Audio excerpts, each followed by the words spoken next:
Before we begin, a critical disclaimer. I am not an attorney or a certified safety professional.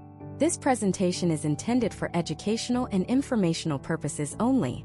It does not constitute legal or professional advice and should not be used as a substitute for consultation with a qualified professional.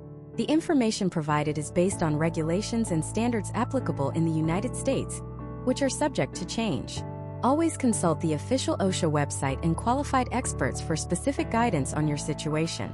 Every single day in the United States, 14 people go to work and never come home. Let that sink in.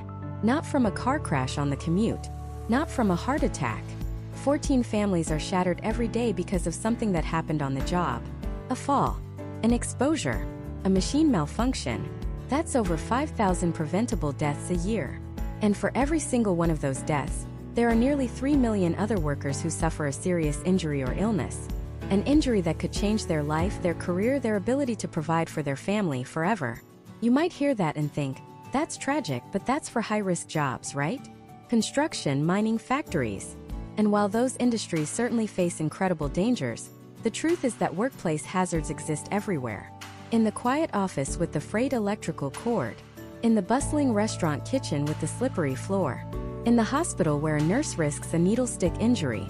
The simple, unavoidable fact is that if you have a job in America, you are exposed to some level of risk. But what if I told you that you have a set of fundamental, legally protected rights designed to be your shield against those risks? A power that allows you to demand a safe workplace, to get training on hazards, and to speak up without fear of being fired. This isn't some secret loophole. It's a federal law that has been on the books for over 50 years. It's called OSHA, the Occupational Safety and Health Administration. And yet, the vast majority of American workers have no real idea what it is, what rights it gives them, or how to use it to protect themselves and their coworkers. That is what this is all about. This is your definitive guide to understanding OSHA. We're not just going to read you a government textbook. We are going to arm you with knowledge. By the end of this journey, you will understand your rights, you will know how to spot hazards, and you will have the confidence to act when you see something that isn't right. This is about transforming you from a passive employee into an empowered advocate for your own safety. This knowledge can literally save your life.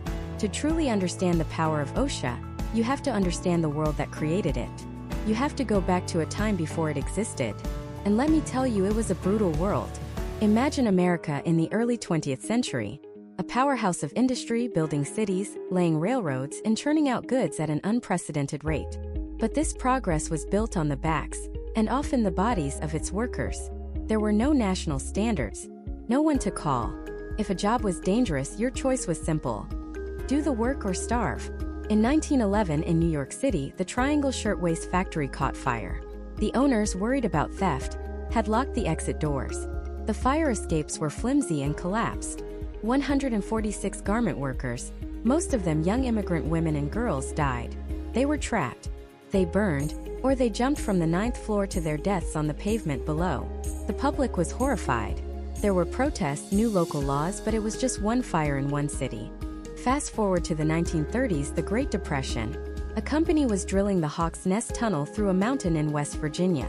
The mountain was almost pure silica, but the company didn't tell the workers, mostly African American migrants desperate for a job. They didn't provide any breathing protection. Why? It would have cost money. As the men drilled, they breathed in clouds of fine silica dust, which is essentially like breathing in microscopic glass. Within months, men started dying of a horrible lung disease called silicosis. They coughed up blood. Their lungs turned to stone, they suffocated. The official death toll was 476, but congressional hearings later estimated it was closer to 1,000, with another 1,500 disabled for life. It remains one of the worst industrial disasters in American history. For decades, this was the status quo. Tragedies would happen, there would be local outrage, maybe a new city ordinance, and then the country would move on. The idea that every single worker, no matter their job, deserved a baseline level of safety from their employer, that was a radical idea. There was no federal oversight. Your safety was entirely in the hands of your boss. And if profit was on the line, safety often came second. But by the late 1960s, something had changed. The civil rights movement, the environmental movement. America was in a period of profound social awakening. People were starting to demand more from their institutions, from their government, and from their employers. The labor movement, which had been fighting these battles for a century, saw an opportunity. Workplace deaths were still staggeringly high, around 14,000 a year, and injuries were in the millions. The country was finally ready to listen. So, in an incredible moment of bipartisan agreement, a Republican president, Richard Nixon, worked with a Democrat-controlled Congress to tackle this national crisis. They looked at the patchwork of weak state and local laws and decided it was time for a federal solution. A law that would cover the vast majority of workers in the private sector, from a steelworker in Pittsburgh to a secretary in Los Angeles. And so, in 1970, President Nixon signed into law the Occupational Safety and Health Act. It was a landmark piece of legislation. It was revolutionary. For the very first time, it put the responsibility for worker safety squarely where it belonged, on the shoulders of the employer. The act did two major things. First, it created OSHA, the agency itself. This wasn't just a set of suggestions. It was an enforcement agency with real teeth. It could create safety standards, conduct inspections, and issue fines for violations. Second, and most importantly, it established what's known as the General Duty Clause. This is the heart and soul of the entire act. It's a single sentence that says every employer has a fundamental duty to provide a workplace free from recognized hazards that are causing or are likely to cause death or serious physical harm. Think about that. Free from recognized hazards. It's not just about reacting to accidents after they happen. It's about being proactive. It's about identifying and fixing dangers before someone gets hurt. This single law fundamentally reshaped the relationship between an employee and an employer in the United States. It declared that a paycheck should not cost you your health, your limb, or your life. The mission was simple but profound: to assure safe and healthful working conditions for working men and women. The impact was immediate and dramatic. In the 5 decades since OSHA was created, even as the American workforce has more than doubled, workplace fatalities have been cut by over 60%. That's hundreds of thousands of mothers, fathers, sons, and daughters who came home from work, who didn't exist in a world before OSHA. It is, without a doubt, one of the great unsung legislative victories of the 20th century. But a law on a piece of paper in Washington, D.C. is meaningless if the people it's designed to protect don't know it exists. The rights enshrined in that act are your rights. They are not a gift from your employer. They are guaranteed by federal law. So what are they, specifically? What are the core fundamental rights that OSHA grants to nearly every worker in America? How can you use them to make your job safer starting tomorrow? That is the critical foundation we are building next. Let's start with the most fundamental right of all, the bedrock upon which everything else is built. You have the right to a safe and healthful workplace. Sounds simple, almost obvious. But let's unpack what that actually means, because the devil is in the details. This right is enshrined in what's known as the General Duty Clause of the OSHA Act. It's a catch-all provision that says your employer must provide a workplace free from recognized hazards that are causing or are likely to cause death or serious physical harm. Notice those keywords: recognized hazards. This isn't about creating a world with zero risk. If you're a logger, there will always be inherent dangers. If you're a roofer, gravity is a constant. OSHA isn't trying to eliminate every possible risk from every job. What it's saying is that if a hazard is a known problem in your industry, if it's a recognized danger that people in the field are aware of, your employer has a legal duty to take reasonable steps to protect you from it. What's a recognized hazard? It could be a machine that's known to jam and needs a specific safety guard. It could be the risk of trench collapse on a construction site. It could be exposure to silica dust in a stone cutting facility. It's a danger that the employer knows about or should know about because it's common knowledge in their industry. So a wet floor in a restaurant kitchen without a wet floor sign? That's a recognized hazard. An unguarded saw blade in a woodshop? Recognized hazard. Being forced to work in a 110-degree warehouse without access to water or cooling breaks. That is absolutely a recognized hazard. This single right is your shield. It's the baseline expectation that you shouldn't have to risk your life for a paycheck because of your employer's negligence. But how can you know if a hazard exists if you don't even know what you're working with? That brings us to the second fundamental right. You have the right to information and training about the hazards in your workplace. This is often called the right to know, and it is incredibly powerful. Your employer can't just put you in a room with a bunch of unlabeled chemical drums and say, "Figure it out." They are legally required to tell you what you're being exposed to. This is governed by OSHA's Hazard Communication Standard. Think of it this way. Every chemical has its own instruction manual, and you have the right to read it. These manuals are called safety data sheets, or SDSs. You've probably seen them in big yellow binders hanging on a wall somewhere. An SDS tells you everything you need to know about a substance. What it is, the health and physical hazards, how to handle it safely, and what to do in an emergency. If you work with cleaning supplies, industrial solvents, paints, or any potentially hazardous material, your employer must have an SDS readily accessible for every single one of them. You don't need to ask for permission to see it. You have the right to walk over, open that binder, and look it up. But it's not enough to just have the information available. Your employer must also train you on it, in a language and vocabulary you can understand. They need to explain the risks of the chemicals you use, and how to protect yourself. Are you supposed to wear gloves? A respirator? Goggles? They have to tell you. This training isn't a one-and-done deal either. If a new hazardous chemical is introduced, they have to train you on that too. Knowledge is power, and in this case, knowledge is what keeps you safe. It's the difference between going home at the end of the day and ending up in the emergency room because you unknowingly mixed ammonia and bleach. Okay, so you have the right to a safe workplace, and you have the right to know about the dangers you face. But what happens when you use that knowledge and spot a problem? What do you do when you see that recognized hazard? The frayed electrical cord, the blocked fire exit, the missing guardrail on a scaffold. This leads to your third and perhaps most courageous right. You have the right to report a hazard or injury to your employer, and to do so without fear of retaliation.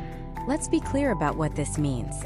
Your employer cannot punish you for raising a legitimate safety concern. They can't fire you. They can't demote you. They can't cut your hours, reassign you to a worse shift, or intimidate you into silence. This is the cornerstone of the entire system. OSHA knows that the people who know the most about the dangers of a job are the people doing it every single day. You are the eyes and ears on the ground. If workers are too scared to speak up, the entire system fails. Hazards go unreported and people get hurt. These protections are called whistleblower protections. If you report a safety violation and your employer takes any kind of adverse action against you because of it, that is illegal retaliation. Now, this is critically important. If you believe you have been retaliated against, you must file a complaint with OSHA very quickly. You generally only have 30 days from the date of the retaliatory action to file your case. This is a strict deadline, and it's one of the most important pieces of information in this entire video. 30 days. Don't wait. This right is your voice. It's the mechanism that allows you to turn your knowledge into action, and to protect yourself and your coworkers without having to risk your job to do it. So you've identified a hazard. You've used your right to report it to your supervisor. But what if they do nothing? What if they ignore you, dismiss your concerns, or tell you to just get back to work? This is where your fourth fundamental right comes into play, and it is your ultimate trump card. You have the right to request a confidential OSHA inspection of your workplace. If you believe there are serious hazards at your job, or that your employer is not following OSHA standards, you can contact OSHA directly and ask them to come and investigate. You can do this online by phone or by mail. And here's the key part. You can request that OSHA keep your name confidential. When the compliance officer shows up at your workplace, they will not tell your employer who called them. This provides another layer of protection against potential retaliation. This is your lever of last resort. It's how you hold an unresponsive employer accountable. When you file a complaint, you should be as specific as possible. Don't just say, "My job is unsafe." Say, "The emergency exit on the north side of the warehouse is consistently blocked with pallets," or "We are not provided with respirators when working with the XYZ solvent, and there is no ventilation in the mixing room." The more specific you are, the more effectively OSHA can investigate. These four rights, the right to a safe workplace, the right to know, the right to speak up without fear, and the right to call for help, are the pillars of your safety at work. They work together as a system. You use your right to information to identify a hazard. You use your right to report that hazard to your employer. If they fail to act, you use your right to request an OSHA inspection. And all of this is done under the protective umbrella of your fundamental right to a workplace free from recognized dangers, and the right to do all of this without being punished for it. These aren't just suggestions or nice ideas. They are federal law, backed by the full force of the United States government. They are your tools, your armor, and your voice. Understanding them is the first, most crucial step in taking control of your own safety. But these rights are only one side of the coin. For every right you have as a worker, Your employer has a specific, legally mandated responsibility, and understanding their duties is the key to holding them accountable. What exactly are those duties? What does your boss have to do by law, beyond just reacting to your complaints? That's what we're breaking down next. At the heart of every employer's legal obligation is a single, powerful sentence, tucked away in Section 5(1) of the Occupational Safety and Health Act. It's known as the General Duty Clause, and it is the bedrock of your safety at work. It states that every employer must provide a workplace free from recognized hazards that are causing or are likely to cause death or serious physical harm. Let's tear that sentence apart because every word matters. Recognized hazards. This isn't about freak accidents or unforeseeable events. This is about dangers the employer knows about or should know about. Think of it like a homeowner who sees a giant, brown water stain spreading across their ceiling. They can't just ignore it and pretend it's not a problem. They recognize it as a sign of a leak, a hazard that could lead to a ceiling collapse. In the workplace, a recognized hazard could be a frayed electrical cord on a piece of equipment used every day. It could be an unguarded machine blade that everyone walks past. It could be a pattern of employees in one area all developing the same cough. If the industry knows it's a danger, or if any reasonable person could see it's a danger, it qualifies. It's a proactive duty. They can't wait for the ceiling to collapse on someone's head before they fix the leak. And the second part is just as critical, causing or are likely to cause death or serious physical harm. This sets the stakes. We're not talking about paper cuts or minor bruises. The General Duty Clause is OSHA's backstop for the big stuff, the life-altering and life-ending dangers that might not be covered by some hyper-specific rule. It's a catch-all that says, if you know something in your workplace could kill or maim someone, you have a legal duty to fix it. Period. But OSHA doesn't just rely on this one general rule. That would be too vague, leaving too much room for interpretation and argument. So to give the General Duty Clause teeth, OSHA has created thousands of specific, mandatory standards for countless industries. These aren't suggestions or best practices. They are the law. They are the clear black and white lines that cannot be crossed. Take construction. Imagine you're a roofer on a new 2-story house. The edge is just 20 feet from the ground. A gust of wind, a misplaced step, a moment of dizziness, that's all it takes. Before OSHA, your safety might depend on your own agility. Today, OSHA's fall protection standard is brutally specific. For construction work, anytime you are exposed to a fall of 6 feet or more, your employer must provide protection. That could be a guardrail system, a safety net, or a personal fall arrest system, a harness and a lanyard. There's no ambiguity. The rule isn't try to be careful. The rule is at 6 feet a guardrail goes up or a harness goes on. It's a non-negotiable command that has saved tens of thousands of lives. Or think about a hospital. A nurse has to draw blood from a patient with a known infectious disease. The danger isn't a fall. It's microscopic. A single accidental needle stick could transmit hepatitis B, hepatitis C, or HIV. It's a silent, potentially lethal threat. So OSHA's bloodborne pathogen standard kicks in. It mandates a whole system of safety. It requires employers to provide safer medical devices, like needles that retract or have safety shields. It demands clearly labeled, puncture-proof containers for disposing of sharps. It requires a written exposure control plan, free hepatitis B vaccinations for employees, and specific procedures for what to do the second an exposure happens. The standard turns a moment of high risk into a highly controlled, managed procedure, protecting the very people who protect us. Let's go to a factory floor. A massive hydraulic press stamps out metal parts, a multi-ton machine of incredible force. It gets jammed. A maintenance worker needs to reach inside to clear the blockage, but the machine is still powered on. The start button is 30 feet away. What if another worker, not seeing him inside, thinks the machine is ready to go and hits that button? The outcome is too horrific to imagine. This is why OSHA created the standard for the control of hazardous energy, better known as lockout/tagout.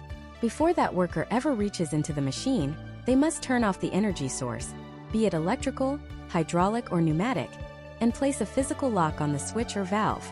That lock has a tag with their name on it. And here's the crucial part. Only the person who placed the lock is allowed to remove it. It's a personal shield. It's a physical guarantee that says, a human life is working inside this machine. Do not energize. It transforms a potential death trap into a safe zone. These specific standards, along with the General Duty Clause, form the core of your employer's legal duties. But their responsibility doesn't stop there.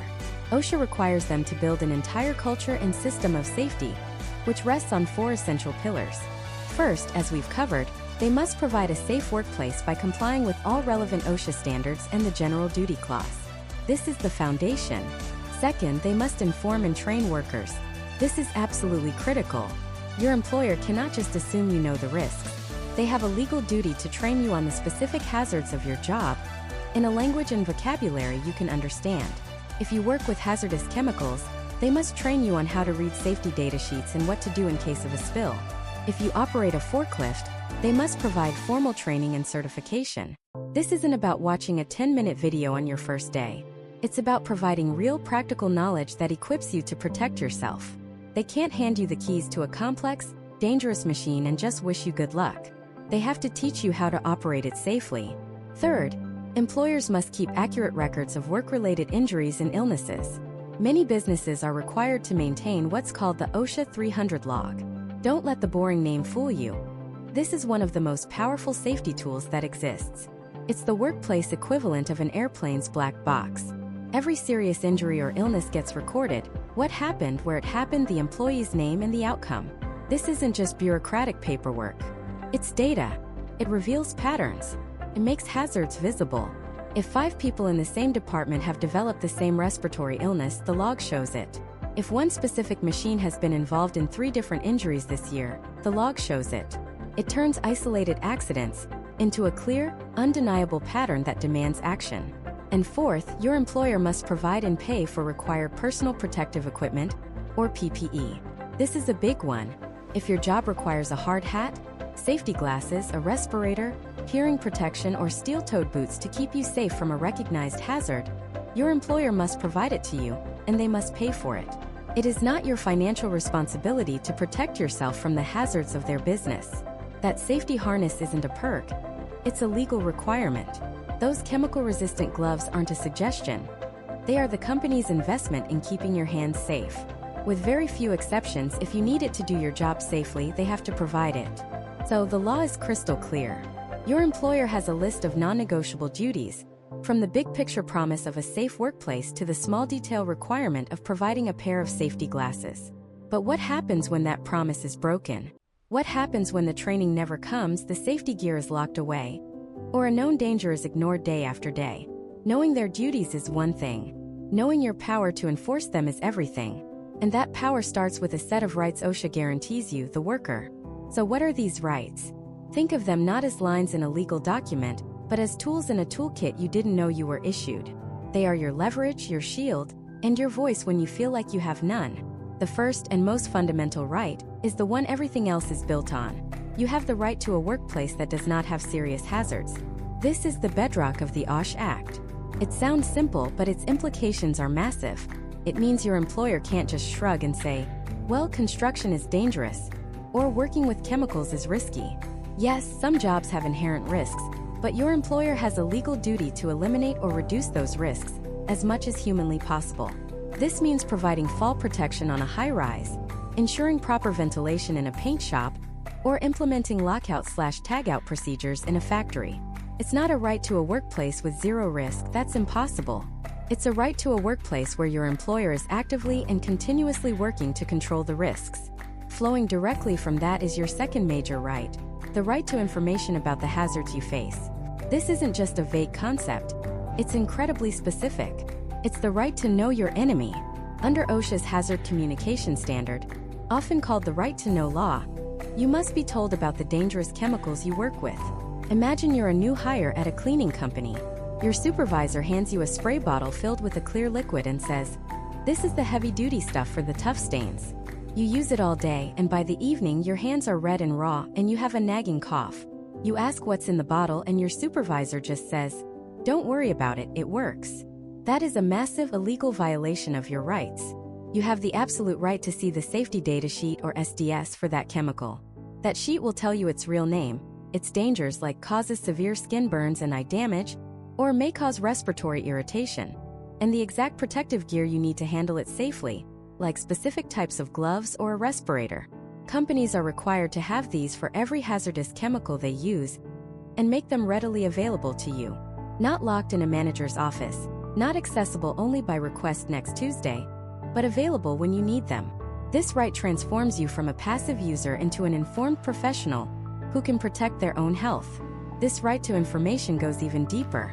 Your employer is required to keep accurate records of work-related injuries and illnesses. This is called the OSHA 300 log. And guess what? You have the right to see it. This is like your workplace's report card. By reviewing that log, you can see the real safety history of your job site. Are a lot of people getting back injuries in the warehouse? Are there multiple hand injuries from a certain machine? Seeing this log tells you if the company's safety talk is just talk, or if they have real recurring problems they aren't fixing. Furthermore, if your job involves exposure to things that can harm you over time, like asbestos fibers, lead dust, loud noise, or radiation, your employer is required to conduct exposure monitoring. And you have the right to see the results of that monitoring. You also have the right to access your own medical records that the employer maintains. This is critically important. Imagine working in a factory for 20 years. You leave the company and 10 years later, you're diagnosed with a serious lung disease. Your ability to access those old exposure records from your former employer could be the key piece of evidence that links your illness to your job, ensuring you and your family get the compensation and care you deserve. It's a paper trail that protects your future long after you've clocked out for the last time. Next up is your right to receive training from your employer on workplace hazards and how to prevent them. This is another right that sounds obvious but is violated every single day. The training must be more than just a dusty old video from the 90s. It needs to be specific to the hazards of your job. If you're a roofer, you need training on fall protection. If you're a lab tech, you need training on bloodborne pathogens. If you're a forklift operator, you need hands-on certification. And here's a part that is absolutely critical. The training must be in a language and vocabulary you can understand. It is not acceptable for an employer to hand a Spanish-speaking worker a complex, 100-page safety manual in English, and tell them to sign a form saying they've been trained. That's not training. That's a liability waiver. If a worker doesn't understand the information, they haven't been trained. Period. You have the right to ask questions, to have concepts explained clearly, and to walk away from that training session actually knowing how to do your job more safely. Now we get to the powerhouse rights, the ones that give you real teeth. You have the right to talk to your employer about a safety or health concern. You can bring up problems without fear of getting in trouble. But what if you do that and nothing changes? What if you report an unguarded machine week after week, and it's still there? What if you complain about a frayed electrical cord, and your supervisor just wraps it in duct tape and tells you to get back to work? This is where your ultimate power lies. You have the right to file a confidential complaint with OSHA and ask them to inspect your workplace. Let me repeat the key word there: confidential. When you file a complaint, you can request that your name not be revealed to your employer. This is your shield. OSHA will review your complaint, and if it presents a credible danger, they will show up. They won't call ahead. They won't schedule an appointment. An OSHA compliance officer will walk in, unannounced, and conduct an inspection. For a manager who has been cutting corners, there are few things more terrifying than an unexpected visit from OSHA. This single right is the mechanism that holds the entire system accountable. It's the anonymous tip that can force a company to spend the money to fix a problem they've been ignoring for years. It's a right that has saved countless lives. And that brings us to the final, and perhaps most important right of all, the one that protects all the others. You have the right to be free from retaliation for exercising your health and safety rights. This is the whistleblower protection. Under Section 11C of the OSHA Act, your employer is legally forbidden from punishing you in any way for raising a safety concern, for reporting an injury, for requesting an SDS, or for filing an OSHA complaint. And retaliation is a very broad term. It's not just about getting fired. It's also illegal for your employer to demote you, cut your hours, reassign you to a less desirable shift, deny you a promotion you deserve, or harass you. It's any adverse action that would dissuade a reasonable employee from raising a concern. Think about it.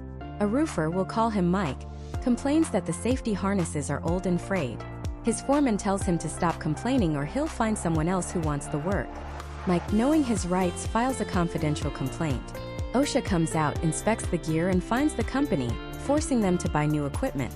2 weeks later, Mike suddenly gets taken off the high-paying roofing crew and is permanently assigned to ground cleanup. That is illegal retaliation. Mike has a limited time, usually 30 days, to file a whistleblower complaint with OSHA. OSHA will then investigate his claim, and if they find the company retaliated, the consequences can be severe. They can order the company to give Mike his old job back, pay him any lost wages, and even cover his legal fees. This right is the backbone of the entire system. Without it, no one would ever speak up. Fear would silence everyone. But the law is on your side. It recognizes that it takes courage to be the one to raise your hand and say, "This isn't safe." And it provides a powerful shield to protect you when you do. These aren't just suggestions. They are federally protected rights. A safe workplace, information, training, the power to complain, and protection when you do. Knowing these rights exist is the first step. But the real question is, how do you actually use them? How do you go from knowing about a problem to getting it fixed? That requires a strategy. And that strategy begins not with a phone call to the government, but with a pen and a piece of paper. Or, more realistically, with the smartphone in your pocket. The absolute first, most critical step in addressing a workplace hazard is to become a detective. You need to document everything. I cannot overstate this. If you see a problem, your word alone is often not enough. Memory is faulty, details get fuzzy, and in a dispute it can become a he said, she said situation. Evidence, however, is impartial. Evidence is powerful. So, what does documenting actually look like? Let's imagine a scenario. Let's call our worker Sarah. Sarah works in a small manufacturing plant. For weeks, she's noticed that the emergency exit near her workstation is consistently blocked by pallets of raw materials. It's not just an inconvenience. It's a death trap in the event of a fire. Sarah's first instinct might be to just complain to her supervisor, and that's part of the process, but it's not the first step. The first step is for Sarah to pull out her phone discreetly, maybe during her break or before her shift starts. Never do this in a way that violates a specific, written company policy about phone use on the floor if you can avoid it. She takes a few clear, well-lit photos of the blocked exit. The photo should be wide enough to show the context, the exit sign, the door, and the pallets completely obstructing it. If she can, she gets a photo that shows a date, maybe from a calendar on the wall or by including a newspaper. Even better, most smartphones embed a timestamp directly into the photo's data. She does this not just once, but every time she sees it. Monday, a picture. Wednesday, another picture. The following week, 2 more pictures. She is now building a pattern of neglect, not just a one-time oversight. Next, Sarah opens a new note on her phone or in a small notebook she keeps in her locker. For each photo, she writes a corresponding entry. Date: October 26th. Time: approximately 8:15 a.m. Emergency exit by stamping machine number 3 blocked by 3 pallets of aluminum sheeting. Mentioned it to coworker Dave, who also saw it. The next entry. Date: October 28th. Time: approximately 1:30 p.m. Same exit blocked again, this time with wooden crates. Supervisor Mike walked past it twice and didn't say anything. This level of detail is gold. It's the difference between saying, "Yeah, the exit is always blocked," and presenting a documented log of negligence. Notice she included a witness, her coworker Dave. She noted that the supervisor saw it and did nothing. These aren't just opinions, they are factual observations. You need to think like a journalist or a police officer building a case. Who, what, where, when, and how. Who is involved or who witnessed it? What is the specific hazard? Where is it located? When did you observe it? And how does it violate safety standards? You don't need to be an OSHA expert, you just need to describe what you see. Exposed wires coming from the conduit. The guard on the saw has been removed. A strong chemical smell that causes dizziness. This documentation phase is your foundation. It's your leverage. It's your protection. Because once you have this evidence, you are no longer just an employee with a grievance. You are an employee with a case. Now, with this evidence in hand, we move to the second step, reporting it internally. This is a crucial fork in the road. Many people think the first call should be to OSHA. In most situations, that is not the best move. Why? First, because OSHA's own process will likely ask if you've tried to resolve it with your employer first. Second, and more importantly, because you want to give your employer the chance to be the good guy. The vast majority of employers are not evil villains trying to endanger their workers. They are often busy, sometimes unaware, or occasionally they've just let things slip. Giving them a formal documented notice to fix the problem is the fastest, most direct path to a solution. So, how does Sarah do this? She doesn't just casually mention it to her supervisor Mike in the hallway. That's a conversation that can be forgotten, denied, or misremembered. She sends an email. An email is a modern-day registered letter. It creates a time-stamped written record that is very difficult to dispute. Her email shouldn't be accusatory or emotional. It should be professional, polite, and factual, drawing directly from her notes. It might read something like this. Subject: Safety concern, emergency exit blockage. Hi Mike. I'm writing to bring a safety concern to your attention. The emergency exit located next to stamping machine number 3 has been consistently blocked over the past couple of weeks. For example, it was blocked with pallets this past Monday morning and again on Wednesday afternoon with crates. This is a serious fire hazard for everyone working in this section. Could you please look into this and ensure the exit remains clear as required for our safety? Thank you. Sarah. Look at what this email accomplishes. It's calm and professional. It states the specific problem and location. It provides concrete examples, showing this isn't a one-time issue. It clearly explains why it's a problem, a fire hazard, and it proposes a solution. Ensure the exit remains clear. It's not demanding, it's a request for compliance and safety. She has now officially put the company on notice.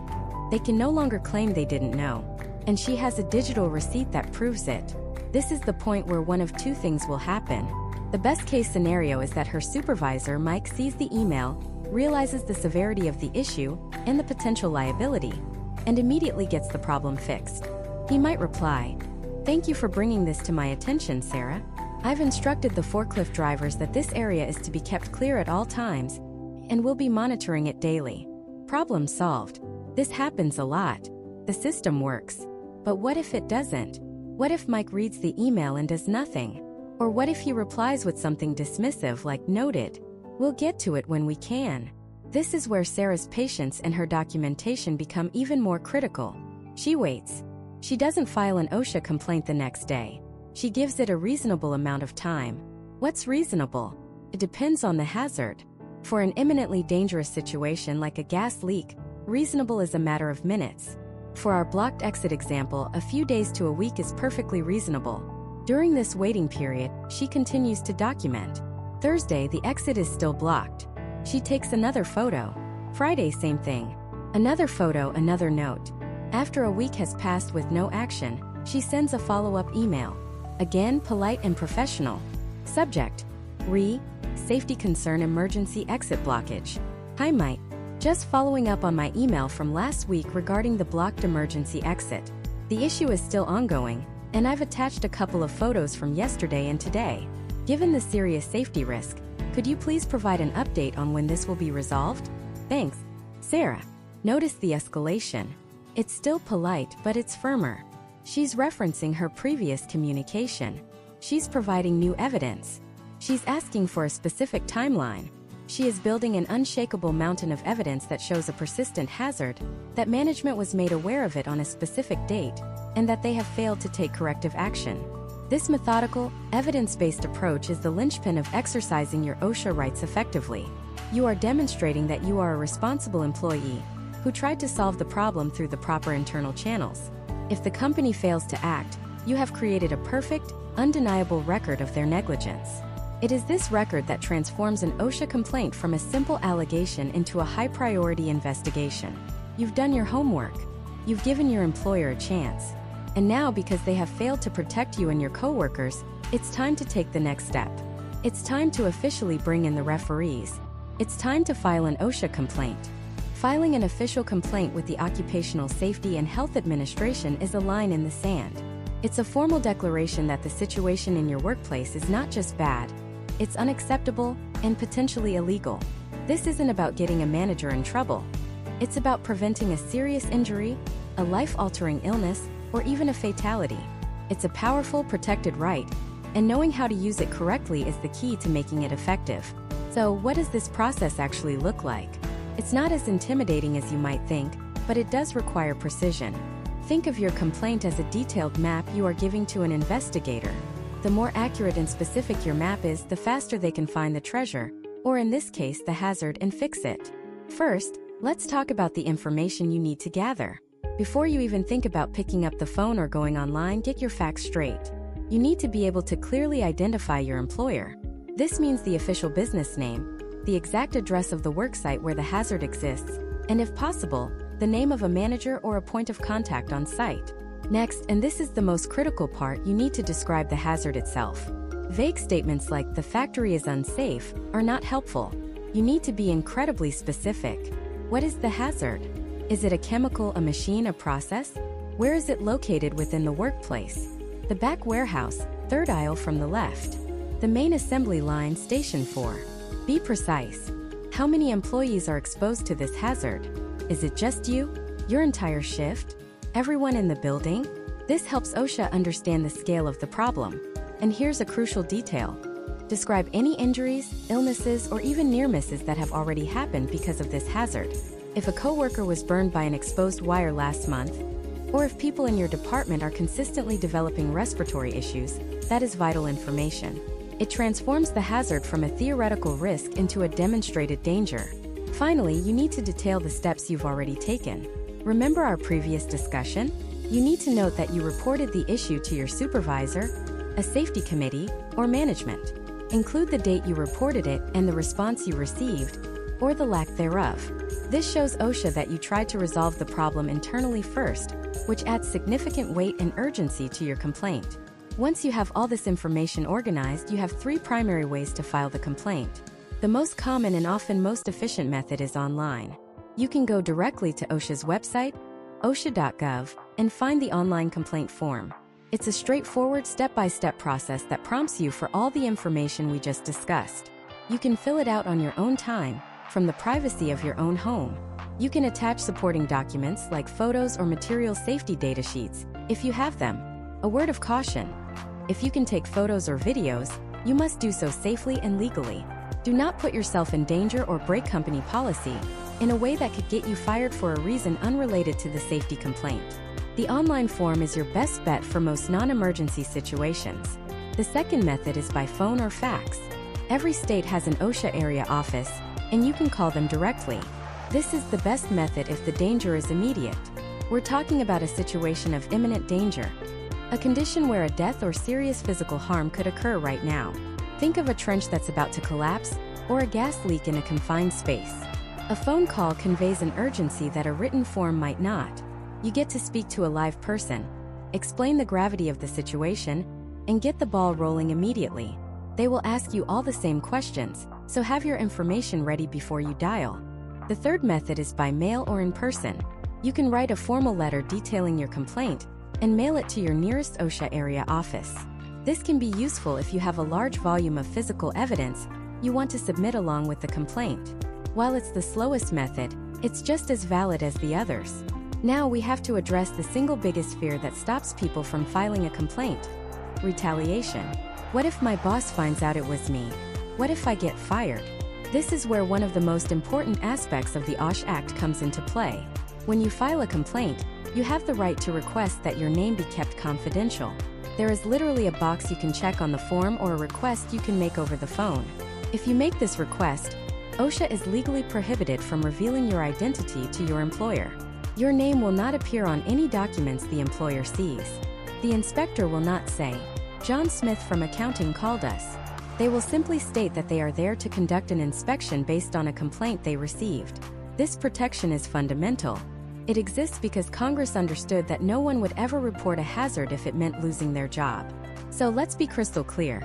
You can, and in most cases should, file your complaint anonymously. Your employer will know a complaint was filed, but they will not know it was you.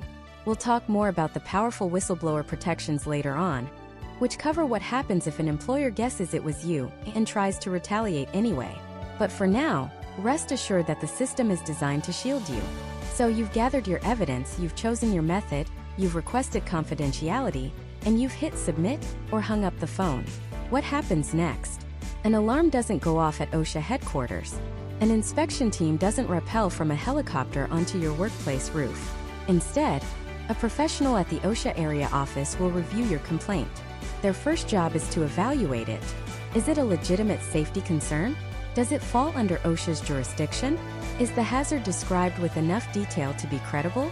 This is why being specific is so important. A well-written, detailed complaint will always be taken more seriously. Based on this evaluation, OSHA will decide on one of 2 paths. If the complaint describes a situation of imminent danger or a very serious hazard, they will almost certainly schedule an on-site inspection. This is the classic OSHA visit that most people picture. An inspector, known as a compliance safety and health officer, will arrive at your workplace, unannounced, to investigate the hazards you reported. If the hazards are determined to be less serious, or if OSHA wants more information before committing resources to a full inspection, they may opt for a phone and fax inquiry. In this case, OSHA will contact your employer by phone, describe the alleged hazards from your complaint, without revealing your name, and require the employer to investigate and provide a written response detailing how they fixed the problem. You, the complainant, will receive a copy of that response so you can see if the fix is real and satisfactory. If you're not satisfied, you can then request an on-site inspection. The path OSHA chooses depends entirely on the quality and severity of the information you provide. You are the catalyst. Your courage to step forward and document the danger is what sets this entire life-saving process in motion. You've transformed from a passive victim of a dangerous workplace into an active agent of change. And when that inspector does show up, whether it's tomorrow or next week, their arrival marks a profound shift in power. The dynamic at your workplace is about to change because now the rules will be enforced. The arrival of an OSHA compliance officer is rarely a dramatic, sirens blaring event. It's usually quiet. A government-issued car pulls into the parking lot. A person with a badge and a briefcase walks to the front door. But for the company, that quiet arrival can feel like a seismic event. The first thing they'll do is present their credentials. This isn't just a formality. It's your right to see them. They'll have a photograph and a serial number. You can and should verify them by calling the nearest OSHA office. This small act establishes the entire tone of the interaction. This is a formal legal process, not a casual chat. Once credentials are confirmed, the inspection begins with what's called an opening conference. The compliance officer will sit down with the employer representative, and if there's a union, an employee representative as well. They will explain exactly why they are there. Is it because of a specific complaint, a recent fatality or serious injury? Or is it a programmed inspection, targeting a high-hazard industry? They will lay out the scope of the inspection, what areas they intend to look at, what records they need to see. This isn't a secret mission. The officer explains the rules of engagement right from the start. They'll also explain employee rights, including the right for a worker representative to accompany them on the walkaround, and the right for employees to be interviewed privately. This conference sets the stage. It's the calm before the methodical storm of the inspection itself. Then comes the heart of the matter, the walkaround. This is where the theory of the law meets the physical reality of the workplace. The compliance officer, accompanied by the employer and employee representatives, begins to move through the facility, and they are trained to see what you have become blind to. That puddle of oil everyone steps around? That's a slip and fall hazard. The extension cord snaked across a walkway. Powering a fan for the last 6 months? That's an electrical and tripping hazard. A violation of rules requiring permanent wiring. The fire extinguisher blocked by a stack of boxes? That's a critical failure that could turn a small fire into a catastrophe. They look for the obvious. Are machine guards in place on saws and presses? Are workers at height using proper fall protection?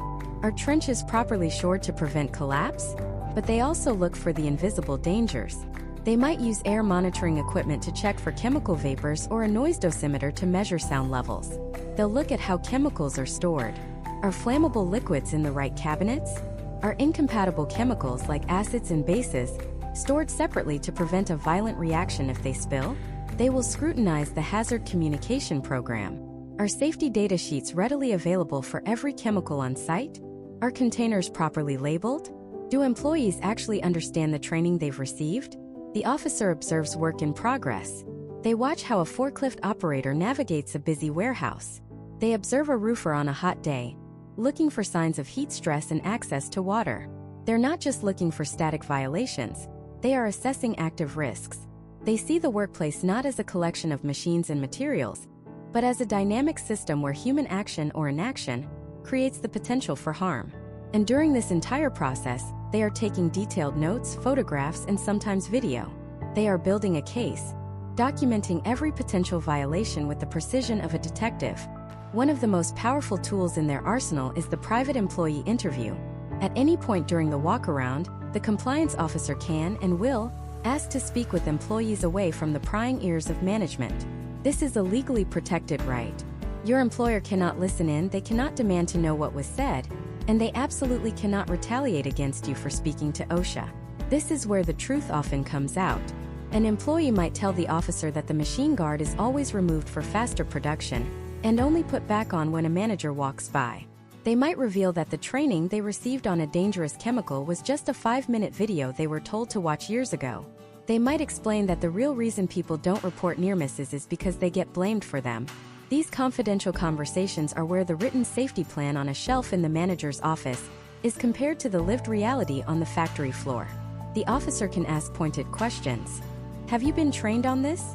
Show me how you would lock this machine out before you service it. Do you feel safe doing this task? Have you ever reported a safety concern, and what happened when you did? For many workers, this is the first time they have ever been able to speak freely about the dangers they face every day without fear of losing their job. It is a moment of profound significance, where the power dynamic is completely inverted. The frontline worker, so often ignored, is now the most credible witness in a federal investigation. While the walk-around and interviews are happening, the officer will also be conducting a records review. They'll ask for the company's injury and illness logs, the OSHA 300 logs. They are looking for patterns. Are there a lot of back injuries in one department? It could point to a lack of ergonomic design or improper lifting techniques. Are there multiple cuts and lacerations in another? Maybe machine guarding is inadequate or training on knife safety is poor. They will check to see if the company is accurately recording injuries, or if they're trying to hide them to keep their numbers down. They'll also review training records, exposure monitoring results, and maintenance logs for critical equipment. The paper trail tells its own story, often confirming the suspicions raised during the physical inspection. After the officer has seen everything they need to see, the physical space, the work practices, the records, and spoken with employees, the inspection on-site concludes with a closing conference. Just like the opening, this is a formal meeting with the employer and employee representatives. Here, the compliance officer will discuss their findings in detail. They will describe the apparent violations they observed. They won't issue citations on the spot. That comes later after a review by their area director. But they will make it very clear what they found. They will explain the specific OSHA standards that were allegedly violated, discuss potential abatement methods to fix the problems, and lay out the possible citations and financial penalties the company may be facing. They will also inform the employer of their rights and the timelines for contesting any citations. This closing conference is the moment of reckoning. There are no more excuses, no more "we'll get to it later." The employer is now officially on notice, with a federal agent detailing their failures to their face. For the employee representative in the room, it can be a moment of immense validation, hearing an outside authority confirm the dangers they've been pointing out for months or even years. The inspection itself is over, but its consequences are just beginning to unfold. The officer will return to their office to write up their final report, a document that will soon land back at the company with the full force of federal law behind it, demanding not just a response, but a fundamental change in how they protect their people. That final report, meticulously compiled, becomes the basis for what happens next. And what happens next isn't a suggestion, it's an order. Within a statutory limit of 6 months from the inspection start, the company will receive a package. It might arrive via certified mail, a thick manila envelope that feels heavy in the hand, or as a secure digital file that lands with an ominous thud in an executive's inbox. This is the citation and notification of penalty. And opening it is the moment the theoretical becomes brutally real. Inside is not a simple bill. It's a detailed, legalistic breakdown of every failure, a formal accusation from the United States government. Each alleged violation gets its own page, its own story. It will list the specific OSHA standard that was broken, a numbered regulation from the vast library of federal code. It will describe the hazardous condition the inspector observed in plain, factual language, an unguarded rotating blade on the fabrication machine in Bay 3, or employees observed working in a 12-foot deep trench with no shoring or protective system. It will state the proposed monetary penalty, a dollar amount calculated through a complex formula of severity and probability. And most importantly, it will list the abatement date, the non-negotiable deadline by which the hazard must be eliminated. But not all violations are created equal. OSHA classifies them in a hierarchy of severity that reflects the employer's culpability, And understanding this hierarchy is key to understanding the soul of the law. At the very bottom, you have what's called a de minimis violation. This is a technical breach of a rule that has no direct or immediate relationship to safety or health. Think of it like a typo in a safety manual. The inspector notes it, it's put on record, but there's no fine and no abatement required. It's a notice, a whisper to get your paperwork in order. A step up from that is the other than serious violation. This is a hazard that could cause injury or illness, but it's not likely to result in death or serious physical harm. Maybe it's improper storage of materials that creates a trip hazard, or inadequate record keeping that isn't related to a major injury. The fines for these are often low or sometimes even zero, but they are formal citations. They require abatement. They are the first official warning shot across the bow, a clear signal that the company's systems are failing. Then we enter the big leagues with a serious violation. This is the most common type of citation issued, and it's where OSHA puts its foot down. A violation is deemed serious when there is a substantial probability that death or serious physical harm could result from a hazard. And this is the critical part: the employer knew, or should have known, about the hazard. That should have known clause is powerful. It means ignorance is not a defense. If a reasonable person running that business would have recognized the danger, the company is on the hook. An unguarded machine, a lack of fall protection, exposure to a dangerous chemical without proper gear. These are almost always serious violations. The penalties here jump significantly, running into the thousands or tens of thousands of dollars per violation. But there is a level even higher, a category reserved for the most egregious offenders. This is the willful violation. A willful violation is defined as one committed with intentional, knowing, or voluntary disregard for the law's requirements, or with plain indifference to employee safety. This isn't an oversight. This is a conscious decision. This is the manager who orders a safety guard to be removed from a machine to speed up production. This is the CEO who sees the report on toxic air quality and locks it in a drawer. It's the foreman who tells his crew to get into an unprotected trench because we don't have time for the trench box. To prove a willful violation, OSHA has to show that the employer was aware of what they were doing, knew it was a violation, and did it anyway. The penalties for a willful violation are astronomical, often 10 times that of a serious one. And if a willful violation leads to the death of an employee, it can, and often does, result in criminal prosecution, with fines in the hundreds of thousands and the very real possibility of prison time for the individuals responsible. And there are two other special categories that act as penalty multipliers. A repeated violation is when a company is cited for the same, or a substantially similar, violation that it has been cited for before. OSHA's patience here is non-existent.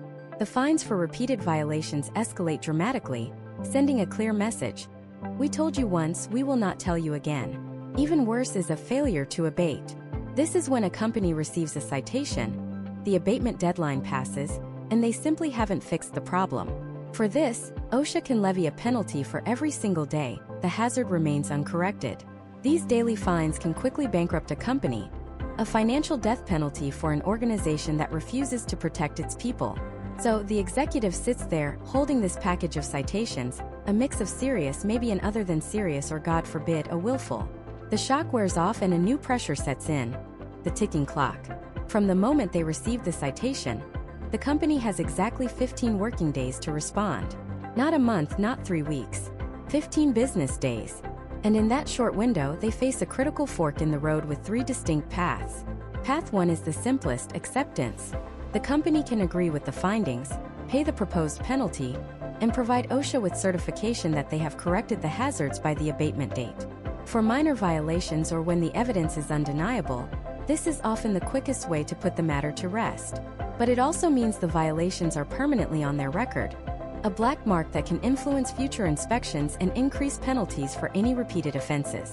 Path 2 is the most common and often the most strategic: the informal conference. Before formally challenging the citation, the employer can request a meeting with the OSHA area director, the same person who supervises the compliance officer who inspected them. This is not a courtroom trial. It's a negotiation. The company can present evidence they believe the inspector missed. They can argue about the classification of a violation. They can demonstrate a good faith effort to improve safety, and they can negotiate the penalty amount and the abatement dates.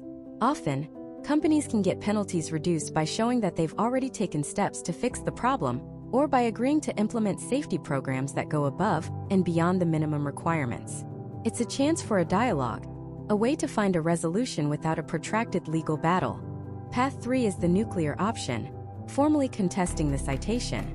If the company truly believes the citation is wrong, that no violation occurred, that the standard doesn't apply, or that the penalty is unjust, they can file a notice of contest. This immediately halts the legal obligation to pay the fine and abate the hazard. But it also catapults the case out of OSHA's hands and into the legal system.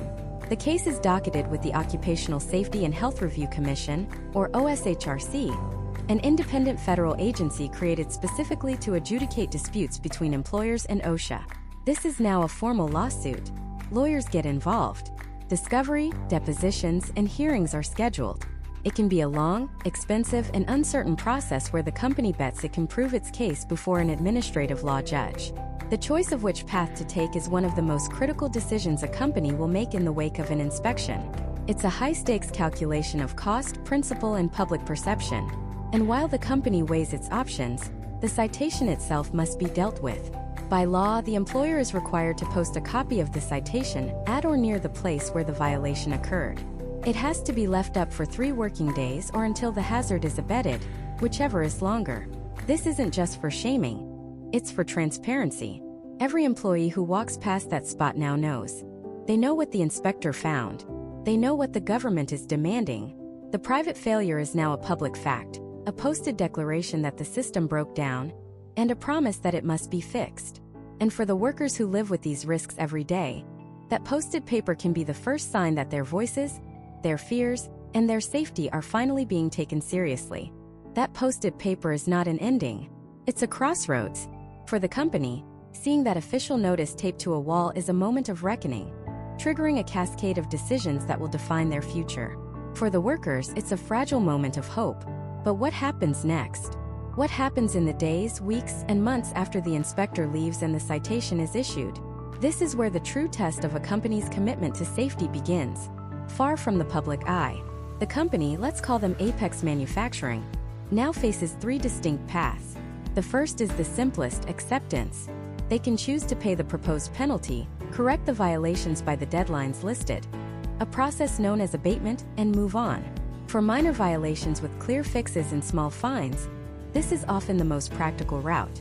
It's an admission of fault, a transactional solution. The check is written, the machine guard is installed, and the paperwork is filed. But for more significant violations, the ones labeled serious, willful, or repeat, the stakes are far too high for simple acceptance. The fines can be crippling, the reputational damage severe, and the required change is extensive. This leads them to the second path, and the one most commonly taken, the informal conference. This is a critical, often misunderstood, step in the OSHA process. Within 15 working days of receiving the citation, the employer can request a meeting with the local OSHA area director. This isn't a courtroom trial. It's a negotiation. It's a chance for the company to sit across the table from the very authority that cited them and make their case. Imagine the scene at Apex Manufacturing. Their safety manager, a lawyer, and perhaps a VP of operations walk into the local OSHA office. They come armed with evidence they believe the inspector may have missed. Maybe they have maintenance logs showing the machine in question was scheduled for repair. Perhaps they have training records demonstrating that the injured employee had been instructed on the correct procedure, but chose not to follow it. They might argue that the proposed abatement method is technologically impossible or financially ruinous for a small business, and they want to propose an alternative, equally effective solution. Their goal is threefold. First, they might seek to have a citation reclassified. Getting a serious violation downgraded to other than serious can drastically reduce the penalty and the stigma. Second, they can negotiate the penalty amount itself. They might present evidence of their good faith efforts, their history of safety, or their financial situation to argue for a reduction. And third, they can negotiate the abatement dates, asking for more time to source a custom part or to implement a new, complex training program without shutting down the entire facility. On the other side of the table, the OSHA area director listens. They review the inspector's file, the photos, the measurements, the employee interviews. They are not there to simply rubber stamp the inspector's findings, but they are also not there to let a company off the hook. Their primary mandate is to ensure the hazard is eliminated. If the company can present a compelling, evidence-based argument and a sincere, workable plan for abatement, a settlement is often reached. Penalties may be reduced, deadlines extended, and citations modified. The company leaves with a clearer, more manageable path forward, and OSHA achieves its goal of worker protection without a protracted legal battle. But what if they can't agree? What if Apex Manufacturing fundamentally believes the citation is wrong, that the OSHA standard was misinterpreted, or that the hazard simply didn't exist as described? This leads them down the third and most confrontational path, formally contesting the citation.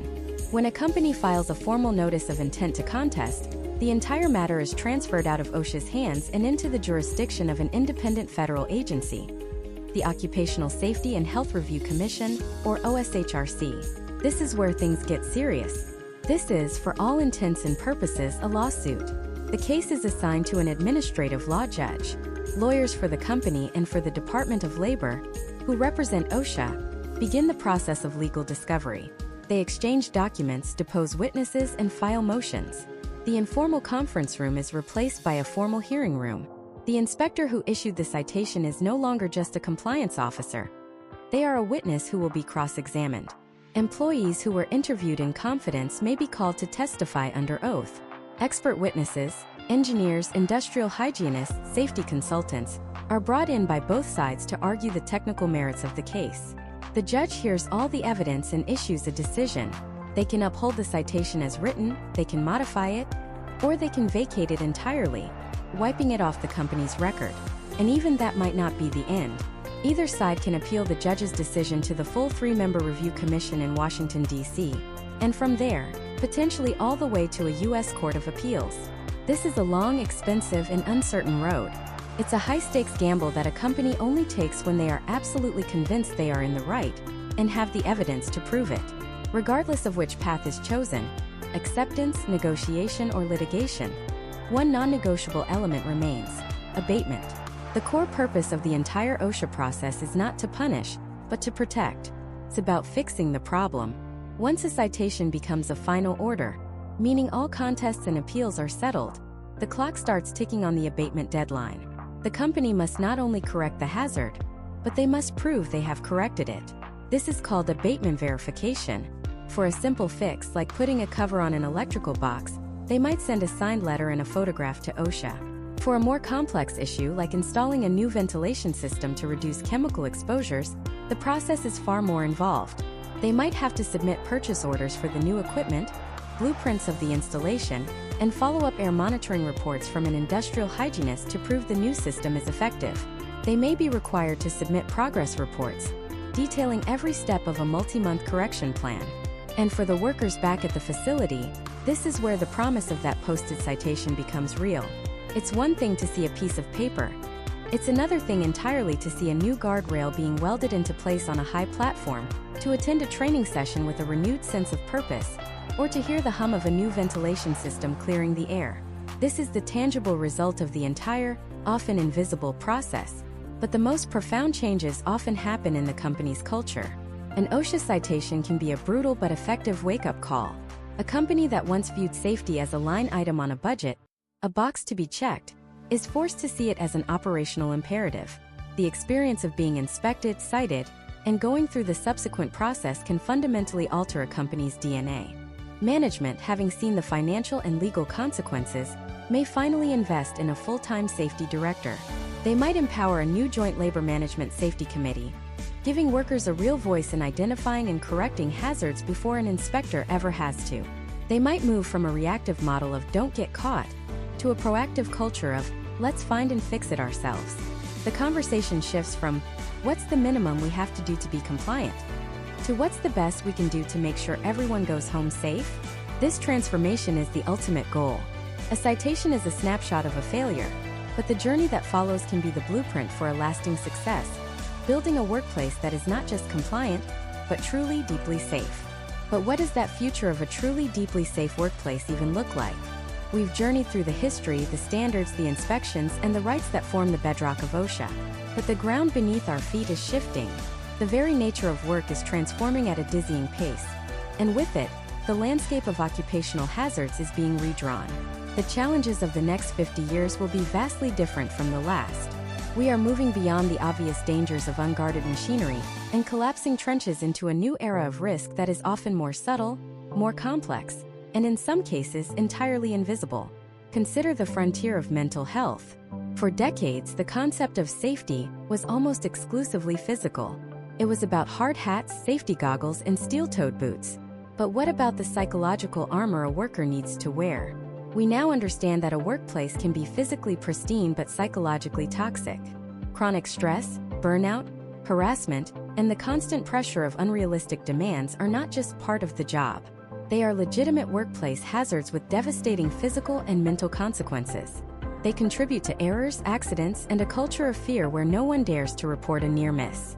OSHA is beginning to grapple with this, recognizing that workplace violence and intense psychological pressure are safety issues. The future of safety isn't just about protecting the body. It's about protecting the mind. It's about building environments where psychological safety is as foundational as fire extinguishers and emergency exits, where employees feel secure enough to voice concerns, admit mistakes, and ask for help without fear of blame or reprisal. This is the invisible scaffolding that supports a truly resilient safety culture. Then there's the technological revolution, a double-edged sword of incredible promise and new unforeseen risks. Automation and robotics are taking humans out of harm's way, performing repetitive, dangerous tasks in factories and warehouses. Drones can inspect cell towers at dizzying heights, and advanced sensors can detect toxic gas leaks long before a human could. This is a monumental leap forward. But every solution introduces a new problem. How do we ensure the safety of maintenance workers who have to interact with powerful, autonomous systems? What are the ergonomic risks of interfacing with new virtual reality or augmented reality systems for hours on end? As our safety systems become more connected, more reliant on software and networks, they also become vulnerable to cyber attacks. Imagine a scenario where a hacker could disable the ventilation in a chemical plant or override the safety protocols on a robotic assembly line. The future of safety management must be as tech-savvy as the threats it faces, integrating cybersecurity and digital ethics into the very core of its practice. Simultaneously, a force far greater than any single company is reshaping our work environments. Climate change. The factory floor, the construction site, the farm field. None are immune to a warming planet. Heat is becoming one of the most significant and fastest-growing occupational hazards in the United States. Outdoor workers, from roofers in Arizona to farm workers in Florida, are facing unprecedented risks of heat stroke and heat exhaustion. But it's not just them. Warehouse workers in unair-conditioned facilities, line cooks in sweltering kitchens, the danger is spreading. OSHA has placed a major emphasis on developing a national standard for heat exposure, a clear signal that this is a top priority. Beyond heat, we face more frequent and intense extreme weather events. Wildfire smoke chokes the air for workers hundreds of miles from the flames. Hurricanes and floods pose direct threats and create treacherous post-disaster cleanup conditions. A forward-thinking safety program no longer just plans for a fire in the building. It plans for a wildfire on the horizon, a flood in the forecast, and a heat dome overhead. And as the world changes, so does the very definition of a worker and a workplace. The traditional model of a single employer with employees at a fixed location is being disrupted by the gig economy and the explosion of remote work. This raises profound questions for an agency like OSHA. When your office is your kitchen table, who is responsible for ergonomics? When you're an independent contractor driving for a ride-sharing app, who ensures your vehicle is safe or protects you from assault? The legal and logistical frameworks of the OSHA Act were built for a different era. The future requires us to think creatively about how to extend the promise of a safe workplace to everyone, regardless of their employment classification or physical location. It's a complex puzzle involving technology, law, and corporate responsibility, and solving it is essential to ensuring that the protections won decades ago are not lost in the new economy. So how do we navigate this complex future? The answer may lie in data. We are entering the age of predictive safety. For years, safety management was reactive. An accident happened, an investigation followed, and corrective actions were put in place. It was a cycle driven by failure. Today, leading companies are using data analytics and artificial intelligence to flip the script. They analyze oceans of data from near-miss reports, safety observations, inspection audits, and even wearable technology that monitors fatigue and biometric stress. By identifying subtle patterns and correlations, they can predict where the next incident is most likely to occur before it happens. They can see that a certain combination of overtime, high temperatures, and new equipment on a specific shift creates a spike in risk, allowing them to intervene proactively. This isn't about creating a surveillance state. It's about using intelligence to allocate resources, fine-tune training, and address latent hazards before they can cause harm. It's about transforming safety from a matter of compliance into a science of prediction. But through all of this, the new technologies, the changing climate, the evolving nature of work, one timeless truth remains. The ultimate foundation of safety is not a rule in a book or an algorithm in a computer. It is human. It is the culture that we build together, brick by brick, conversation by conversation. It's the supervisor who listens, truly listens, when a new employee says, "I'm not sure about this." It's the experienced veteran who takes the time to show the rookie the right way, the safe way. It's the CEO who puts safety on the agenda not as a line item, but as a core value, a moral imperative that can never be compromised for productivity or profit. The story of OSHA and workplace safety in America is a story of progress, often paid for at a tragic price. It's a testament to the idea that a job should be a source of dignity and opportunity, not a threat to life and limb. The journey is far from over. The horizon is filled with new challenges we are only just beginning to understand. But the path forward is clear. It requires vigilance, innovation, and an unwavering commitment to the simple, radical belief that every single worker, at the end of every single shift, deserves to return home safe and whole to the people who love them. That is the promise. And it is a promise all of us have a sacred duty to keep.